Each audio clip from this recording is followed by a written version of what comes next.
Hello, welcome to Evangelistic Apologetics. This is an introduction to the systematic Christian worldview. We are doing our third part in this long series. It's called The Science of Science. In other words, we are doing a scientific study on science. Okay? We have to define what science is. It's part of the philosophical inquiry into the existence, part of existence, which is nature. So through our science basically is seeking for truth about nature, and mostly depending on our reason and most depending on our experience from the bottom up, and also depending on our reason in the middle. And about the top-down part, about faith, we're trying to minimize that. That's what science is. Okay, so if you draw a pyramid, you have three ways of learning. The top way of learning is through faith. You believe what has been revealed, and the middle part is reason. You want to see it satisfies logic. Okay. And the bottom part is experience. Experience, in other words, you want to see if it fits fact. Okay. Facts. And the top-down faith actually is based on whatever revelation, such as the Bible. Okay. So for science, science is the bottom-up part of studying, trying to get knowledge. Okay, and well, theology would be the top-down part. Okay, and the one in the middle, that will be philosophy. Okay, so we have derived everything starting from understanding how human beings know things. We started from epistemology. Okay, part of philosophy, and we derived what is science. Science basically is bottom-up way of trying to get the truth. Mostly it's about about nature, and therefore, when you have theories in front of you, you choose and you judge the theories based on these scientific standards, and this is practiced by all of the scientists these days, knowingly or not. Okay, number one, you look for experimental proofs. Okay, but if you cannot experiment on everything, you find examples, you find evidences, you calculate the probabilities. Altogether, this is a realist empiricism. Okay, we base on whether a thing is real by whether we can experience it, experiment on it. But we are open-minded, so we believe what is real is not necessarily visible. Okay, and the other two sides are the top-down way. It's about using reason. Okay, and you want to find compatibility. In other words, what your theory, what you propose as a new theory agrees with the established ones. Okay, you try not to rock the boat. You try to keep the paradigm, and you want to satisfy other laws of nature. And finally, it's beauty. The simplicity will be a standard to judge whether a theory is likely true. Okay, so that's the scientific standard, and now we are using this standard, which is universal, to judge two theories, evolution and the creation. And we're talking about not about micro variation, which is keeping the same complexity, just changing the characteristics. The micro variation is not what we're talking about. It's the macro evolution that we're trying to compare with biblical creation. Okay? Macroevolution is saying that lives evolved from the simple to the more complex, plants, invertebrate, and mammal and human. And the complexities increased with time. Complexity is the information written in the DNA. Okay? The longer the DNA, the more likely you can have more information in there. It's not necessarily, but at least it makes it possible. So the complexity is a number of information, and macroevolution says it increased with time. Micro variation says no, whatever kind existed there, they have the same amount of information, and they just changed characteristics without changing complexity. Actually, some informations are getting lost because of DNA decays, because of radiation, etc. But anyway, it can only decrease, it cannot increase. That's micro variation. Okay? So we have compared with the first two standards in the last time we met. In terms of proof, none of these theories can be proven. You can't repeat history, you cannot redo the beginning of the universe, and you cannot control God. You cannot let God say, create another universe and let me watch. Therefore, none of these can be met. You cannot prove either of this.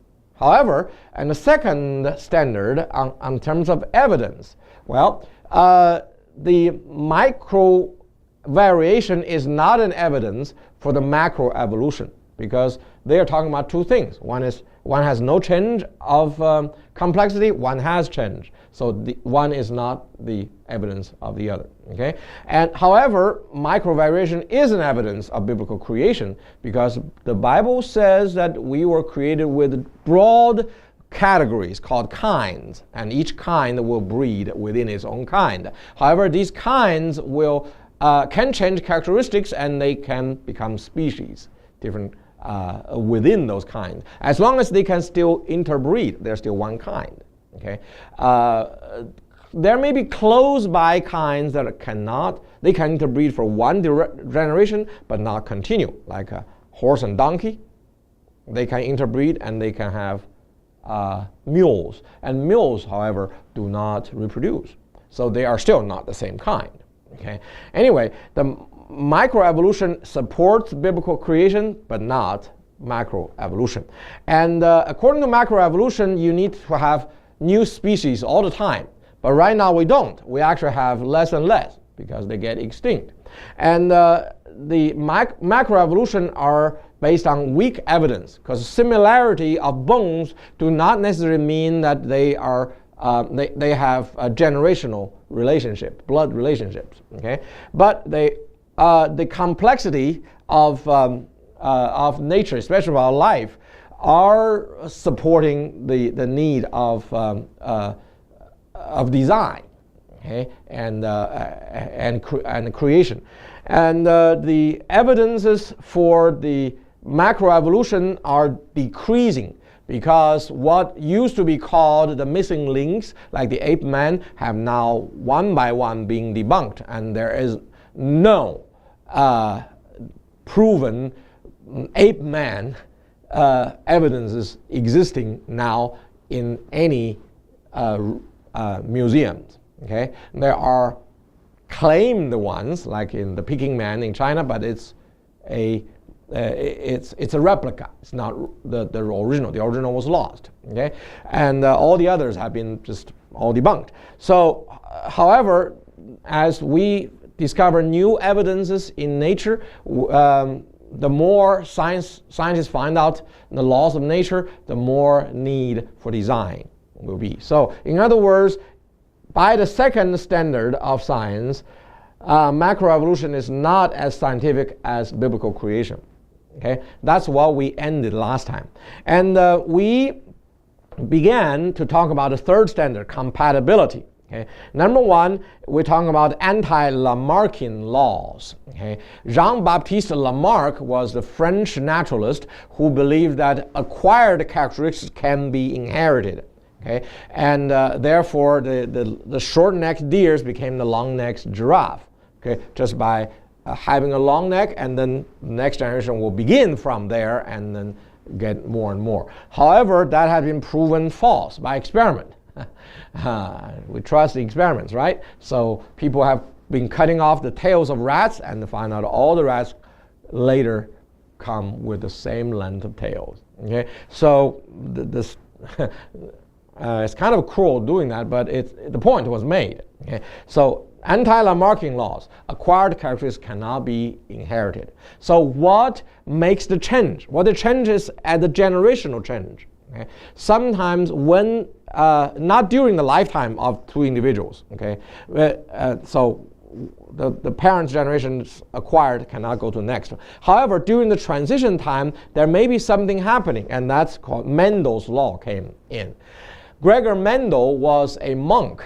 He was an Austrian, and I think Frederick Engels, co-creator of communism with Karl Marx, he said that Mendel made his monastery, the backyard of the monastery, a brothel for the peas. P-E-A, peas. Why? Because he interbred the peas. There's a red kind, a white kind, there was a purple kind. He interbred them. He found out their descendants have the same proportion by natural number. Okay, either a half or two, three quarters, or some quarter and three quarters, and so on. So 1/2 and then 1/2. It's their characteristics go by that natural number, and that's Mendel's law. Basically, Mendel's law is saying that all the characteristics that you have are from something he called genes, okay, from your parents. Okay, and now we know why we have different blood types. Okay, so A is from can have from parents. If they are AA, the children are A, or AO, they are still A. Okay, and BB you get B, BO you get also B, but only OO you get O. Okay, and AB, well, you just have AB. So there are 4 kinds of blood types, but they are all from the inheritance from the parents. You can't change that. You can't make a new one. Okay, so the blood type is the easiest way to understand the Mendel's laws. He has the laws of separations, the laws of dominance, and whatever, and I think 2 or 3 of them. But anyway, Mendel's laws says that your characteristics are all inherited from your ancestors, and they from their ancestors. In other way, all of your characteristics, they are already in you. It's just whether that becomes evident. So therefore, you have dominate. What do you call them? The characteristics that are hidden, and the characteristics that are shown. So you have, I think, dominant genes, and what's the other one? What is? Dominant genes. So what's the other one? I forgot. But the characteristics are hidden. Okay, but it's still in you. Okay? And your children might have it. Okay? For example, my mother was an artist, and my father was an engineer, but my mother's artistic thing passed through me to my daughters. See? But it was in me. It passed through me. Okay? So it may not be evident, but it become but it's still in. So anyway, you don't make up your characteristics. Okay? It's already in you. So Mendel's law saying that if you want to become the more complex or change your complexity, you can't, because whatever complexity you have, it generally remains the same. It can reduce, okay, by radiation and whatever, but it cannot increase. Okay, if you have something that's already in you, that passed down from your ancestors and ancestors' ancestors. That's Mendel's law. So now we know it better. We know something called the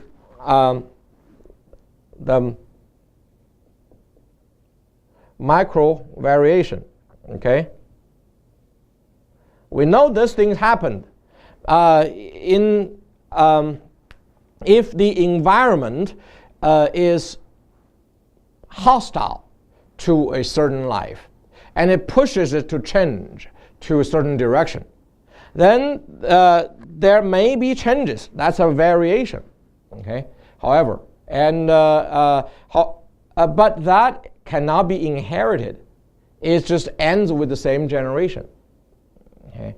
For example, the example that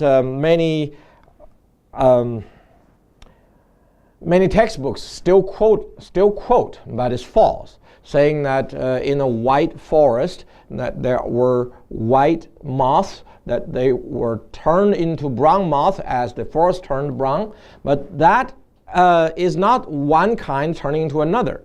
it is just a change of numbers. And even if it is one kind turning to another, they never increase the complexity. It's the same kind of complexity. Okay? The microevolution just tells us that within one generation, you have a pressure from the environment, the characteristics will change. Okay? For example, if I have to work in the fields, my skin will become darker. Okay? But my children's skin color are still the same as what I should be when I am born. Okay? This is a variation. It can change back and forth. I get darker, but if I do less work in the field, I will get fairer. Okay? So that's microevolution. It is not transgenerational change. Okay? And what causes transgenerational change is this, is called genetics. Okay? Genetics. In other words, we know that there is something called DNA. Okay? In DNA are written many information. DNA are separated into genes. Okay? And in the genes, there are information written. And even very little trace of life are stored in the DNA. For example, little things. My wife, when she sleeps, she likes to touch the fabrics of the pillow. Her hands will touch it. And my daughters, a couple of my daughters do that. Okay? How does that happen? It's strange. Nobody taught them this. It's written in their genes. So there's lots of information. People have said DNA is the biggest library. It can store more information than all of the libraries in the world. Okay? So DNA tells us that when a generation becomes the next generation, their DNAs are double helix. So when you straighten them up, they are like ladders. So for the father's and mother's side, each has a ladder. Okay? And if you separate them to one line and then recombine, then you get a new person. Okay? So he has one half from the father, one half from the mother. And if the DNA of one of the parents get damaged, or actually damaged from both sides but at different places, then they are not becoming evident, because it will the good side will always repair the bad side. Okay? From this one you have damage here, from this one you have damage here. Put them together, well, the good repairs the bad one, so there's no problem. But if you have very close relatives and then they have damages at the same place, and then you have a problem of hereditary diseases. Okay. And that's DNA. So DNA tells us, yes, the information are passed down. They usually stay the same, but they can be reduced, but they cannot be increased. Okay. And the next one we know better is called the second law of thermodynamics.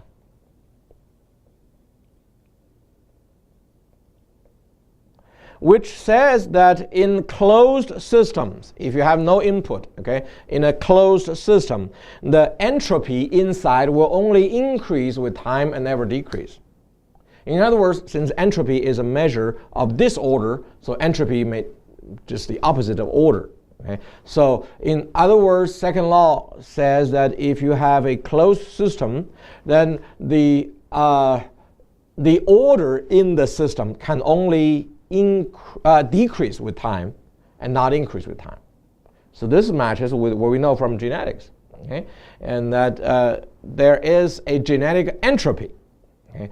In other words, as time goes, the information in the DNA that was written in the beginning and it kept the same, but as time goes on and radiation came in after the great flood in the Bible, and you have damages, and then the entropy will increase.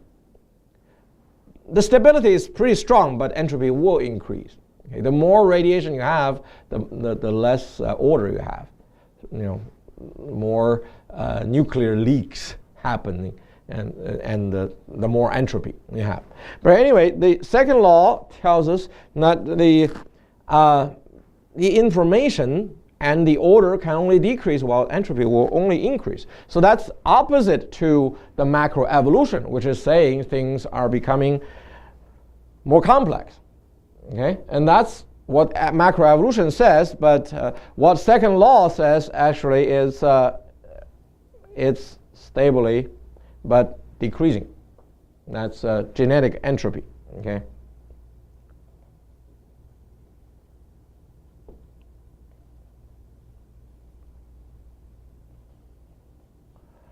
There is something that is related with the disorder in the genetics, and they come from suffering from radiation. Okay, and the more radiation you have, the more entropy that you have. Okay, but it's steady decrease. There's never an increase. And finally, some people say, "Oh, well, no. A, B, C, D, E, F." Okay, they say second law is only for a closed system. Okay, how about for open system?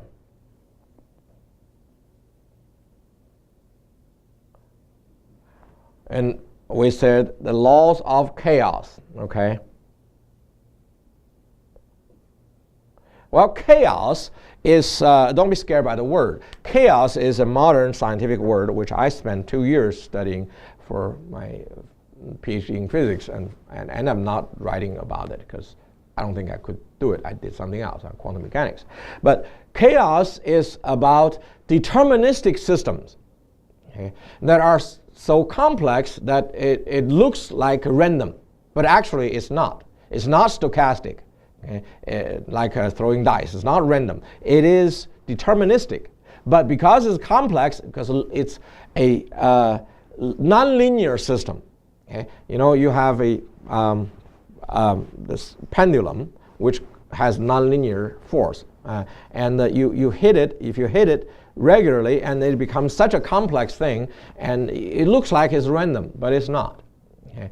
So this is called the laws of chaos. So it gives us seemingly an opportunity for an open system. Okay? And if you input energy, people say, well, then it will possibly increase the complexity.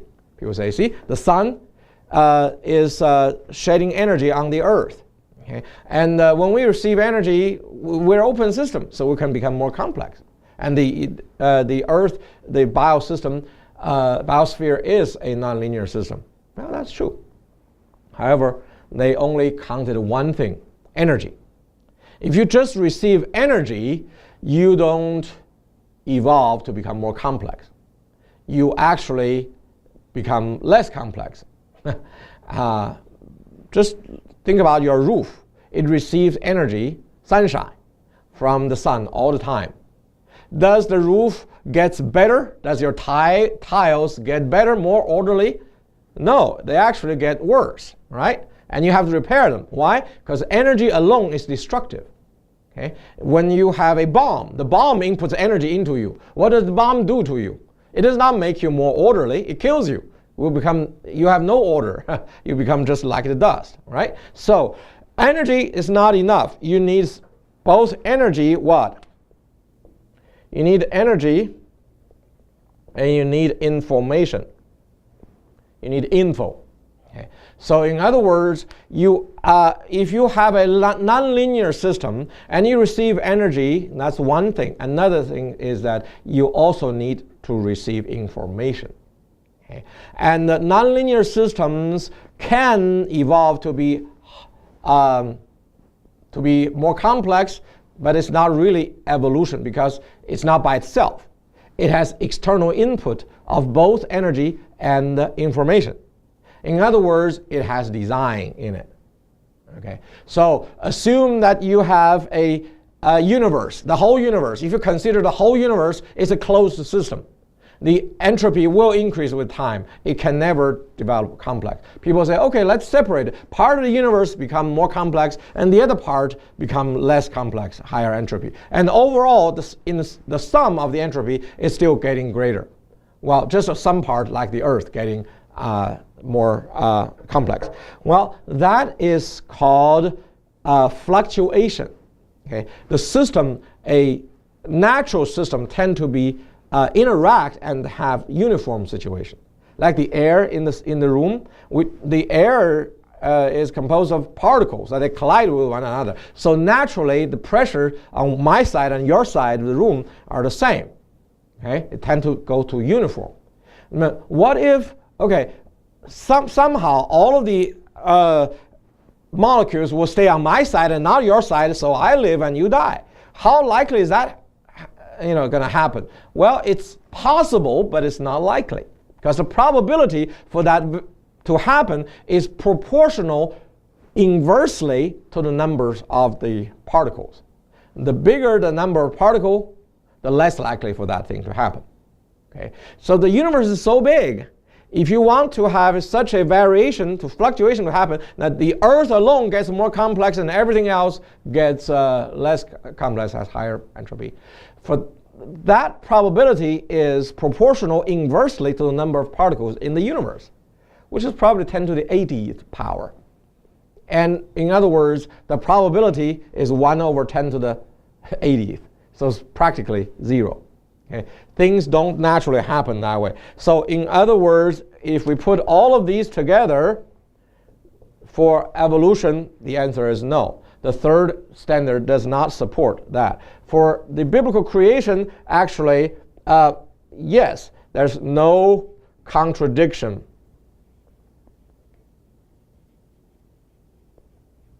with natural laws. Okay, and the fourth one is about simplicity. Okay, for evolution, it has many assumptions. Many assumptions, such as whether there was egg first or chicken first. It cannot be answered.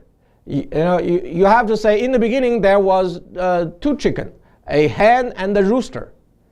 And however, since if they interbreed, there will be problems with inherited disease, hereditary disease, then you have to say in the beginning there was a bunch of chicken.